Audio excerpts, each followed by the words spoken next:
Salve, salve, gente amiga da bola! Estamos chegando aí para mais um programa 7x1, inclusive com participação canina aí no canal. Ah, que beleza! Em comemoração ao Garra, né? Ah, é, o Grupo Isso. Garra aí. Apresenta pra gente, Luiz, quem que era a dama ao seu lado? Essa era a Tica. A Uma Tica? cachorra resgatada que eu resgatei pulando um muro de um terreno baldio, onde a mãe dela era uma Rottweiler e tinha 12 filhotes. Aí a primeira que veio foi a Tica e a gente pegou para cuidar dela. Aí já tá comigo, vai fazer 5 anos em junho. E a Tica é São Paulina também? Com certeza. Tadinha. Nascida no Rio, mas se tornou São Paulina de coração. Ah, duvido, hein? Acho que ela é palmeirense. Não, ela é São Ah, Paulina. é torcedora da Ameriquinha, pô. É isso aí, pessoal. Vamos começar aqui falando muita coisa a respeito do mundo da bola aí, principalmente no âmbito nacional. O mundo nacional da bola aqui está pegando fogo. Luiz, você ao longo de vários programas, inclusive na semana passada, você afirmou categoricamente que Flamengo e São Paulo da última rodada seria a decisão do Campeonato Brasileiro. E eu pergunto para você, não tem jeito. Você mantém essa projeção, essa previsão? Aí eu vou ter que cantar aquela musiquinha famosa, né? Vergonha! Time sem vergonha! Não, na verdade, assim, o que me deixa bastante triste é uma coisa que eu estava conversando ontem com a minha esposa, né? Pô, como o técnico é um cara, uma profissão desgastante, ruim, injustiçada, né? O time resolve fazer corpo mole, quem paga é o técnico. O técnico perde o emprego, o jogador faz a sua parte, né? Vai lá, escreve, pô, o técnico era bom, o técnico era legal. Mas, pô, por que não fez a parte dele de ser profissional e jogar como profissional, já que ele exerce uma profissão chamada jogador profissional de futebol? Então, ele tinha que ser profissional e se dedicar e mostrar isso em todos os momentos da carreira dele. E é o que a gente não vê. O cara tá lá para ganhar 500 mil e não fazer nada. Então, é lamentável a situação de São Paulo, porque o São Paulo, se você parar para pensar, de 18 pontos, fez 2. Vou chutar por baixo, tava 7 pontos na frente do Inter, agora tá 7 pontos atrás. É inacreditável. Mas aí eu te pergunto, Luiz, e aí eu falo, antes de passar a palavra para o Gustavo e para o Léo, eu me recordo e eu volto, eu já falei isso aqui em outras 2 ocasiões. Aquele jogo que houve a celeuma entre o Diniz e o Tietê, eu acho que aquilo ali levou para fora dos vestiários tudo o que estava acontecendo nos bastidores do São Paulo. Porque quando você fala em corpo mole, eu imagino que tenha corpo mole, sim, imagino. Mas eu acho que não é só isso. Da mesma forma que eu cansei de falar aqui ao longo dessa temporada a respeito do Flamengo. Então, eu imagino que a relação... Já te passo a palavra, Gustavo. A relação entre o Diniz e o grupo do São Paulo, ela já vinha se deteriorando de algum tempo. Uhum. E aquele episódio foi o estopim para que o time desandasse em campo. E eu lembro que, na época, eu ainda falei, foi às vésperas daquele jogo contra o Santos, que o Santos jogou com o time reserva. E aí, pô, não, mas é o Santos, é time reserva. Gente, eu imagino, falei, eu acho perigoso depois de uma derrota dessa e do que aconteceu ali à beira do campo, o São Paulo tem que prestar atenção, tem que ter atenção nesse jogo. E o que aconteceu? Perdeu mais uma vez. E dali para ter a queda do Diniz, o caldeirão e o barril de pólvora foi só inflando. Ô, Renato. Era questão de tempo. Deixa eu só, Gustavo, falar a respeito disso, e aí você volta de novo para depois eu passar para o Léo. Fala aí, Gustavo, você tinha pedido a palavra.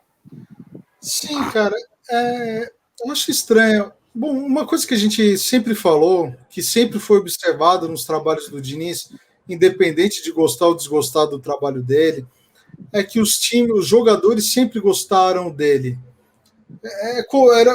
Era o melhor atributo do Diniz é o domínio sobre o time, que sempre jogou para ele, sempre comprou ideia, joga exatamente como ele quer, saída de bola, goleiro, a gente pode reclamar de um monte de coisa, mas a galera compra a ideia do Diniz.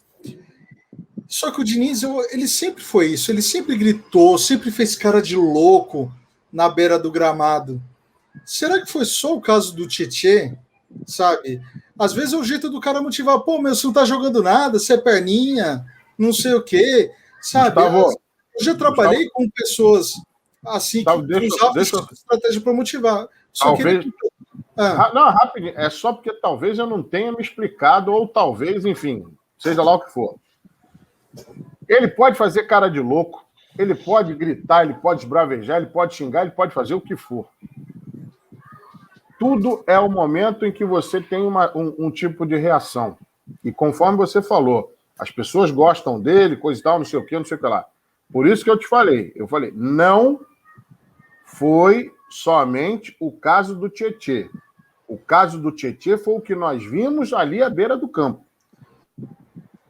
O meu questionamento sempre foi, e falei, o São Paulo tem que prestar atenção, porque para isso vir a campo é sinal que tem muito mais coisa dentro do vestiário. Então, é exatamente onde eu quero chegar. É isso que eu falei. Porque eu acho que tem muito mais coisa aí. Porque o São Paulo veio de gestões seguidas problemáticas. Sim. O São Paulo vem acumulando dívidas. Eu vi um cálculo recentemente sobre o Daniel Alves, que o São Paulo hoje deve 14 milhões de reais para ele, e até o final do contrato, no final de 2022, teria mais 39 milhões, além desses 14 que já está devendo para pagar para ele. Ou seja, olha o tamanho da dívida, assim, da grana que se tem para pagar com o Daniel Alves. Isso só ele. Hernani está ganhando mais de 1 milhão, Juan Fran também. Só que a gente vê, mesmo com essa mudança de diretoria que houve agora na virada do ano, segundo circula aqui na imprensa de São Paulo, eles já estão avisando os jogadores que para procurar novos clubes, sabe? Já estão falando que vão forçar a saída do Daniel Alves, porque eles não podem mandar embora, porque vai ter que, sabe, vai ter que pagar todo o contrato. Então, assim, cara, tenta achar um lugar para você na Europa, enfim, ou fritar ele para criar uma situação para ele pedir as contas. Isso está sendo falado aqui, já saiu em alguns jornais, em YouTube de jornalista também.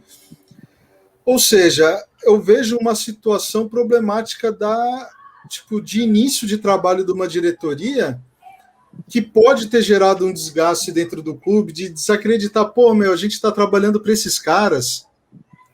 São Paulo tinha tudo para ser campeão, independente dos problemas de futebol do Diniz, de não concordar com o estilo de jogo dele. O São Paulo não era para ter jogado a toalha, o São Paulo jogou a toalha do campeonato e, de repente, corre o risco de ficar fora do G4 da Libertadores.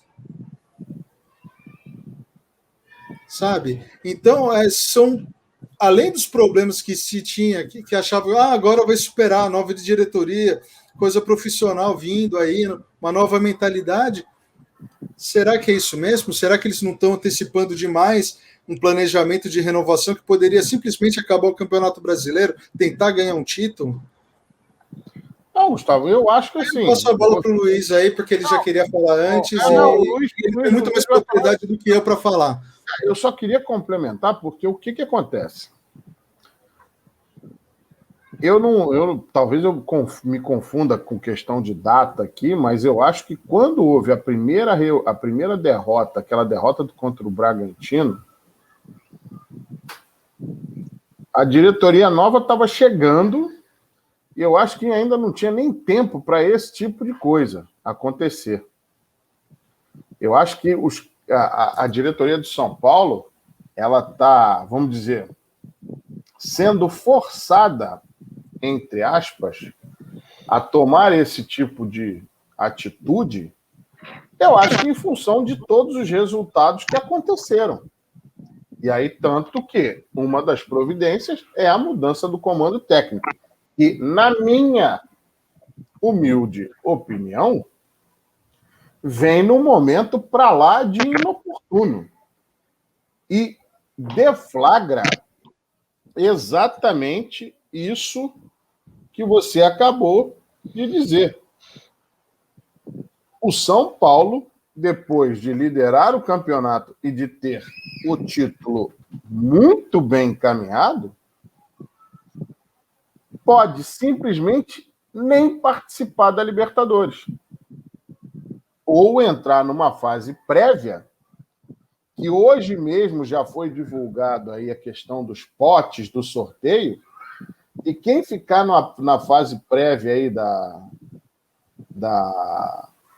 representante brasileiro que for para a fase prévia, não vai ter vida fácil, não. Então, assim, mesmo que ele entre na fase prévia ou se classifique para a fase prévia, como é início de trabalho, início de temporada, pode pegar um adversário difícil e acontecer como que aconteceu com o Corinthians no ano passado. Nem ir para a fase de grupos. Então, assim, eu acho que uma coisa é o trabalho da diretoria. A outra era justamente o trabalho que vinha sendo feito nas 4 linhas e aquela gestão de grupo. Eu acho que essa gestão de grupo, o trabalho ruiu e veio por água abaixo, foi o grande catalisador dessa problemática toda, mas que, na minha opinião, tinha outras coisas dentro do vestiário, nos bastidores da parte de jogo, da parte do futebol, do departamento de futebol, que estava com problema e que ficou insustentável. O Luiz pode falar até melhor aí sobre isso. Fala aí, Luiz. Pegando o gancho do Gustavo sobre novas ideias, né? Eu acho que estamos vivendo um problema das novas ideias, novos conceitos. Hoje você não pode tratar o jogador, o profissional, como você tratava antigamente, porque ele não tem o mesmo respeito ao técnico, à diretoria e ao clube, como a gente viu no passado. Ele não tem preocupação de representar o time, ele tem preocupação com o bolso dele. Isso é muito ruim. Então eu vejo essa questão do Diniz, como o Gustavo falou, todo jogador fala que gosta de trabalhar com o Diniz. Será que é verdade? Porque se fosse verdade, ele não teria saído de alguns clubes do jeito que ele saiu, como ele está saindo de São Paulo. Aí você pode ver, os jogadores hoje foram a público falar, o Diniz isso, o Diniz é fantástico. Por que não ajudaram o cara a terminar o campeonato e conquistar esse título? Quer dizer, para eles, no currículo deles, conquistar o título ou não importa. Para eles como eu falei, para eles é o dinheiro no bolso que importa. Então é lamentável a gente ter que pensar numa classe de esportistas que pensam dessa forma. Só o futebol é dessa forma. Você não vê outros esportes desse jeito, né? Então isso me deixa irritado. O futebol tem uma politicagem nojenta e só os apaixonados por o futebol, como nós, a gente aguenta. Ou os alienados que não veem que a própria integrante da diretoria ficam incentivando grupos de torcedores para vandalizar o clube, para atacar jogador e outras coisas mais que a gente sabe que os caras fazem. Os caras bancam. O cara fala assim, torcida uniformizada é isso, é aquilo, mas banca a viagem deles para acompanhar o time. E aí, em alguns momentos fala assim, não, os caras são vândalos, em outros, vários momentos, são eles que estão pagando. Os apoiadores, Não, inclusive facilita, porque o dia que o ônibus do São Paulo foi atacado a pedras por torcedores, eles estavam fazendo uma rota alternativa. Que ninguém sabia. Caminho profissional. Não era para ninguém saber. Como que os caras ficaram sabendo? Alguém vazou. Alguém caguetou. E alguém de onde? De dentro do São Paulo. Então. Sabe? Aí, para mim, esse é o tipo de cara. Meu, torcedor não entra dentro do CT se não tem liberação de alguém, sabe? Dentro essas coisas de pressionar, vão falar com o elenco dentro do vestiário. Meu, alguém facilitou, meu. Tem que identificar essa pessoa, processar, chama a polícia. Eu volto a falar, Gustavo, é revoltante. Gustavo, a gente vai no trabalho desses caras, se é que trabalham, cobrar o trabalho, se eles estão deixando o trabalho deles, não fazendo o trabalho deles, para ir lá perturbar um jogador, a gente não vai questionar o trabalho deles. Se eles estão agindo corretamente, se eles são honestos, se eles trabalham direito. A gente não tem esse direito. O jogador não tem esse direito. Então, por que o cara tem esse direito? Exatamente. Vem falar, porque o clube é uma instituição. Porra! Instituição, cacete. Eles tratam com propriedade, né? Tratam como assim, é meu e assim, tem que ser do jeito que eu quero. Não, para com isso. Existe uma gestão, né? Ou que se respeite a instituição. Eu acho que o grande X da questão é esse. Você tem uma divisão aí que é futebol e administração, e quando as coisas se confundem, meu amigo, o resultado não é bom. Isso a gente está careca de ver. Ô, Léo, eu queria saber de você o seguinte. Um fato já temos. O São Paulo não tem técnico, faltando 5 rodadas aí para o final do Campeonato Brasileiro. Parece que é o Visoli, que é o auxiliar técnico que vai comandar o time aí nessas 5 rodadas. Ou seja, um profissional interino. E parece que a diretoria já está à caça ou à procura de novos nomes para assumir o São Paulo na temporada 21. E, inclusive, já falaram no nome do Miguel Ángel Ramírez, enfim. Aí eu te pergunto, quem deveria ser o técnico do São Paulo ou qual profissional, na sua opinião, tem o perfil para ser técnico do São Paulo? Eu, né, na minha opinião, acho que ninguém mais, ninguém menos tem a cara e o perfil do São Paulo do que o Rogério Ceni. É o técnico que tem conhecimento do clube, de como funciona os bastidores do clube, bastidores políticos. É um cara de pau, meu. Léo, se não fazer uma pergunta séria, então, mas eu falo o seguinte, você acha que os caras vão respeitar o Rogério Ceni? Não respeita o presidente, não respeita o Raí, não respeita o Lugano, não respeita... Os caras que foram ídolos do São Paulo são respeitados. Não, isso, eu tô falando assim, uma coisa, outra coisa. O Renato me perguntou. Você quer tirar o Rogério Ceni do... O Léo já tá querendo se livrar já. Não foi, eu juro que não foi nesse sentido. Eu tô pegando até palavras do próprio presidente do São Paulo, que afirmou para diversos veículos de comunicação que a primeira opção sempre será o Rogério Ceni. Então, e o Rogério Ceni é um cara que toda a vida dele de atleta foi dentro do clube. Ele foi campeão mundial, foi multicampeão, o maior artilheiro, goleiro artilheiro da história do futebol. Então, é um cara representativo, tem uma representatividade importante no futebol, que conhece o São Paulo de cabo a rabo, conhece todos os conselheiros, conhece a política.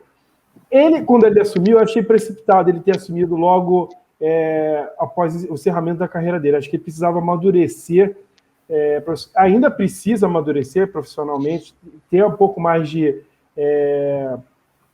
casca, né, para poder suportar algumas situações, ter, de repente, até mais humildade no trato com algumas estrelas, coisa que a gente vê que tem alguns atritos, que ocorreram esses atritos no Cruzeiro e a gente sabe que ocorre no Flamengo, apesar deles praticarem o discurso de que não há esse atrito, mas acho que ele é um cara que realmente tem todo o perfil do São Paulo.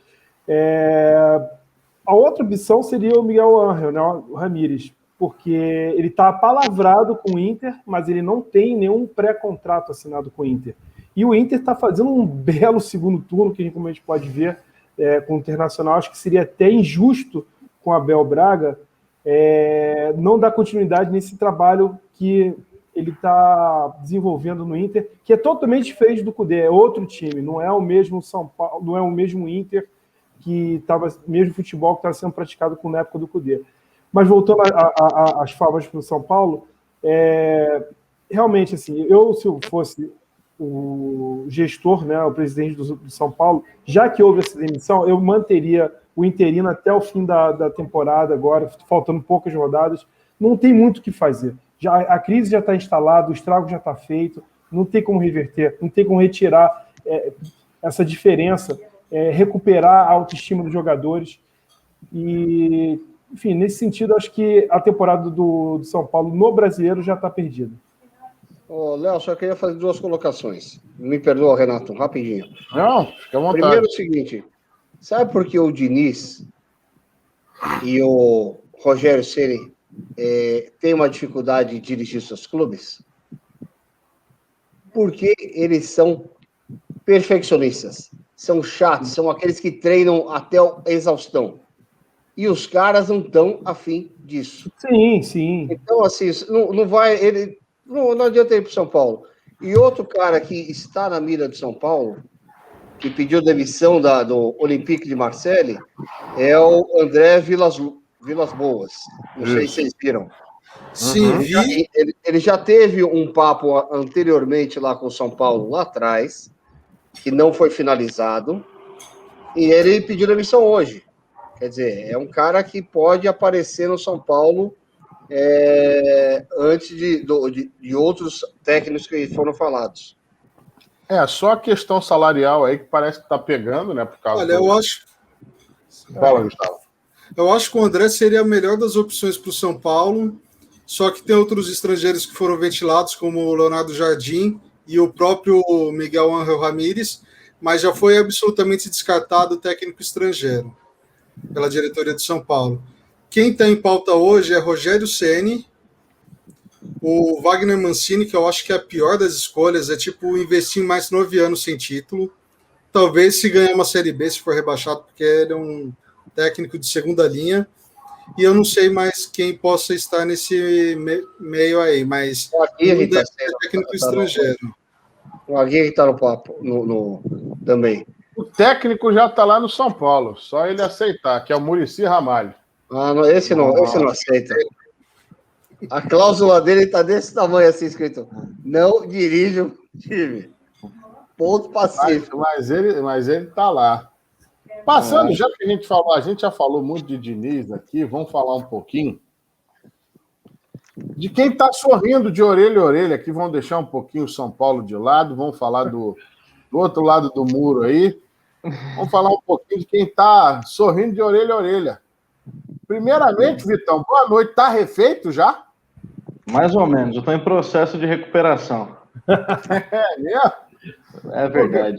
Vocês estão vendo os olhinhos fundo aqui, ó? Quantas ampolas de glicose aí? Como é que... Conta pra gente aí um pouquinho de como foi o seu final de sábado. Eu vou falar uma coisa pra vocês. Vocês estão notando alguma coisa diferente em mim? Tá faltando alguma coisa em mim? O óculos já foi pro saco de novo. Aqui, ó. Olha a lente quebrada. Coisas que acontecem na hora que sai um gol aos 54 minutos do segundo tempo na final de Libertadores. Roubado. O que é, Léo? Foi roubado o quê, Léo? Foi roubado. Deixa o Vitão falar. Olha, eu falo que contra o River foi o jogo com maior carga emocional que eu já tive em toda a minha vida, assim, durante os 90 minutos. E na hora que saiu o gol, eu, sei lá, eu acho que eu não tenho nem definição. Eu vou te falar que eu fui ver o gol só no domingo à noite. Eu não vi o gol na hora que saiu. Tá, e temos E como é que você registro comemorou, disso? então? Porque eu tava num lugar, tinha mais gente assistindo o jogo do lado de dentro da casa, e de repente saiu todo mundo gritando, e eu só sentei no chão e fui acudido. Desmaiou? Quase. Olha, eu vou te falar, viu? Acho que eu, sei lá, acho que eu sequei o estoque de lágrima por uns 4 anos aqui, né? Tá ótimo, muito bom. Vocês viram as fotos? Não, eu vi algumas Sim. fotos. Eu queria vídeo, porra, porque meu vídeo viralizou, né? Então, porra, isso é bom Eu vou demais. mandar. Depois eu vou mostrar para vocês. Acho que tem vídeo do pessoal comemorando. Manda que entra na edição. E no cantinho ali, o pessoal tá vindo me acudir, me abraçar. É isso aí, muito bom, muito bom. O que a gente quer é ver isso, retratar essa emoção. E aí eu te pergunto, o que é que você espera da participação do Palmeiras no Mundial de Clubes? É difícil, assim, quando a gente fala em Mundial, automaticamente o pessoal já pensa, né? Tipo, será que vai aguentar o Bayern? Será que não vai aguentar o Bayern? Primeiro de tudo, eu quero saber se vamos passar dos mexicanos, né? Que já vai ser pedreira aí. Que tudo tende a... Imaginamos que vão ser o time do México, né? Não acho que é da Coreia, né? Que eles vão jogar. O Tigres ou o Ulsan? Isso. Mas parece que o Tigres na chave do Palmeiras e o San Hyundai na chave do Bayern. Né? Não. Tigres Não, e o Ulsan é o confronto. Daí sai o adversário do Palmeiras. Então eu acho que assim, tem que tomar cuidado para não pensar lá na quinta-feira que vem e esquecer de domingo, que é nessa hora que acontece os mazembes da vida aí, que a gente já viu acontecer. A torcida do Galo aí, do Inter, né? Do Inter, então. Então, mas eu acho que assim, tem tudo para passar, para chegar na final contra o Bayern. E aí contra o Bayern é aquilo, né? O que conseguir ali é lucro. Para qualquer um. Mas eu lembro o seguinte: a gente está gravando o programa e neste exato momento o Palmeiras a delegação está entrando no avião, aquela coisa toda. Qual é o sentimento que dá para você aí, para tua galera que assistiu o jogo contigo, de ver essa movimentação toda? O que passa aí o que passa na cabeça nesse exato momento?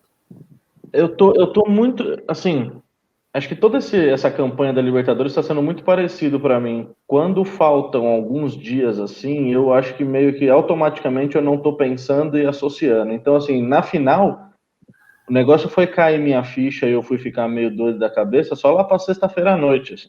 Durante a semana, sabe quando eu nem penso que ter jogo, sabe? Não vai ter um jogo, vai, mas eu fico dentro, acho que indiretamente pensando, ainda tem tempo. Na hora que deu sábado, que eu olhei no relógio 4:30 da tarde, aí, meu amigo, aí me começou uma tremedeira. Eu acho que vai ser a mesma coisa. Até o final de semana tem tempo, o time tá indo, ok, tá, mas na hora que der ali, no dia que eu acordar e falar, é hoje, aí vai ser puxado. E aí agora, só Deus sabe. Victor, só uma perguntinha. Se jogar o que jogou com o Santos, se pegar o Tigres, o que você acha que acontece? Eu não sei, eu acho que o problema de Palmeiras e Santos é que os dois mais se respeitaram e ficaram com medo de tomar o gol do outro do que propriamente jogar mal. Então, mas lá é a mesma coisa, porque assim, perdeu, volta para casa, né? Não tem jeito. Isso que eu tô perguntando. Se jogar o que jogou contra o Santos, e os dois últimos jogos, Santos e River, o que acontece? Não, aí é o tipo de competição e de 2 jogos que não dá para errar. Né? O que me deixa mais esperançoso é que ultimamente, principalmente nessa campanha da Libertadores, eu tenho visto uma coisa no Palmeiras que eu não vi há muito tempo. Aliás, eu nem lembro se algum dia eu vi, que é aquela sensação de sorte de campeão.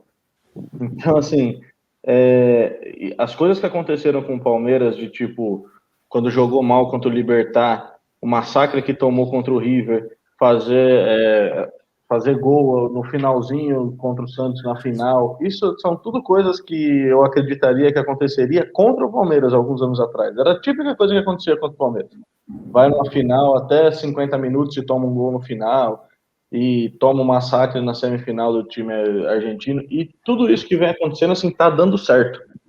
Acho que ninguém é campeão com azar, então acho que a esperança vem sendo essa. Cara, eu queria comentar que por volta ali de 2012 foi um saco quando o Corinthians acabou com todas as piadas. De repente, estádio, ganhou Libertadores, ganhou Mundial. Meu, acabou. A gente se divertia todos os dias zoando o Corinthians e acabou a piada. Meu, o Palmeiras não pode acabar com a piada do sem Mundial agora. A FIFA acabou com a piada ontem.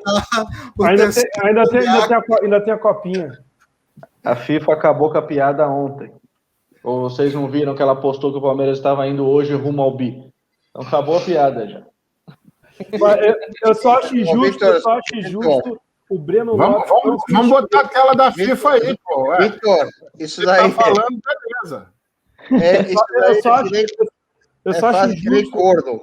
Só a mulher tá traído. Ele fala, tá bom, vai. Palmeiras é mundial, tá bom. Eu só acho o Breno Lopes não poder disputar o Mundial. Disputou a Libertadores aí por questões de transferência, de data FIFA e tal, não pode disputar o Mundial.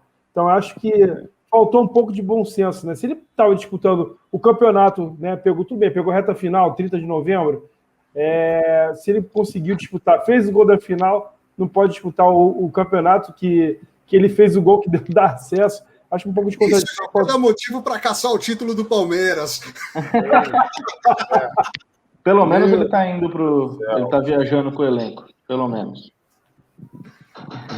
Galera, vamos chegar ao final do nosso programa aqui. Eu só queria fazer uma última pergunta, e aí é na lata, tá? Porque a gente chega. Aliás, antes eu queria dar os parabéns ao Luiz,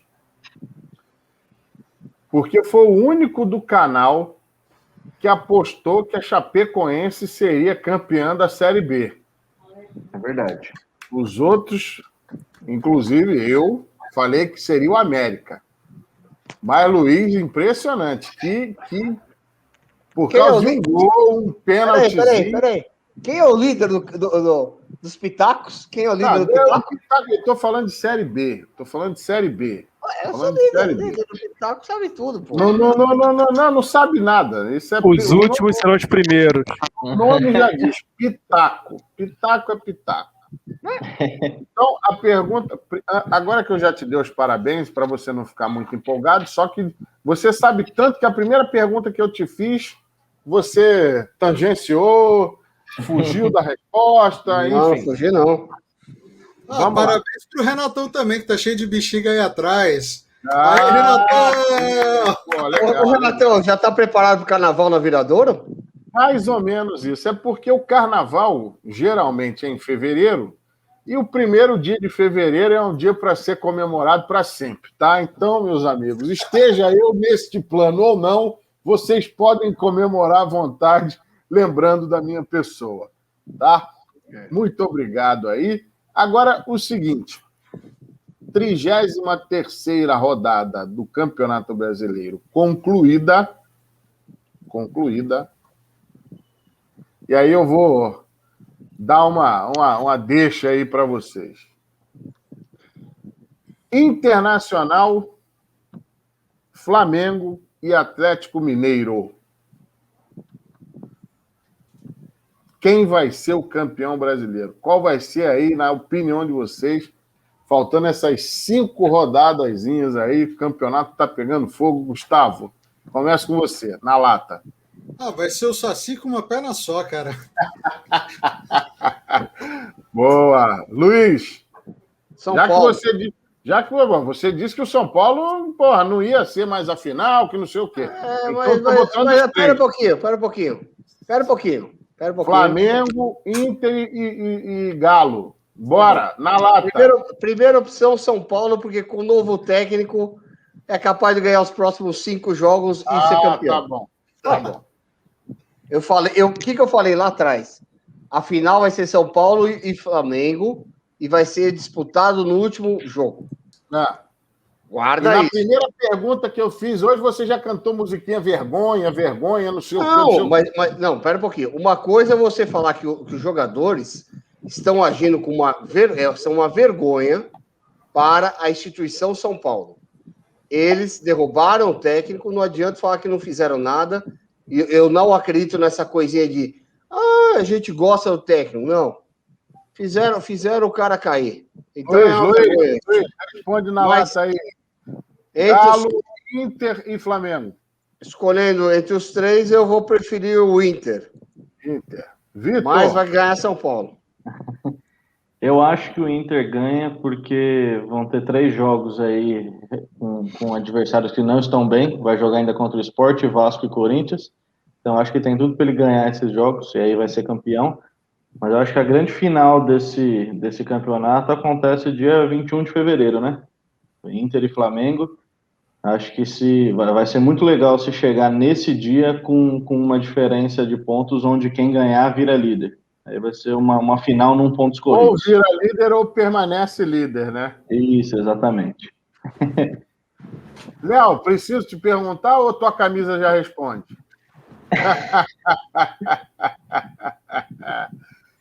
A conferir. Vamos aguardar aí, porque a rodada já começa no próximo final de semana. Vem muita coisa. Aliás, não, final de semana não. A próxima rodada já é no começo, no meio da semana. Tem jogo importante pra caramba para tudo quanto é lado. O Inter pega o Furacão, o Flamengo pega o Vasco. Enfim, tem muito jogo bom. Vamos esperar e vamos ver o que vai acontecer. Enquanto isso, meu amigo, você chega, faz a sua inscrição no canal, dá aquele joinha legal, comenta, compartilha os vídeos aí com a sua galera no WhatsApp e dá aquela moral pra gente aí, fazendo a gente crescer e florescer o nosso trabalho. Beleza? Estamos chegando ao final aí de mais um programa 7x1, agradecendo a você a sua audiência e paciência. Um abraço e até a próxima. Valeu.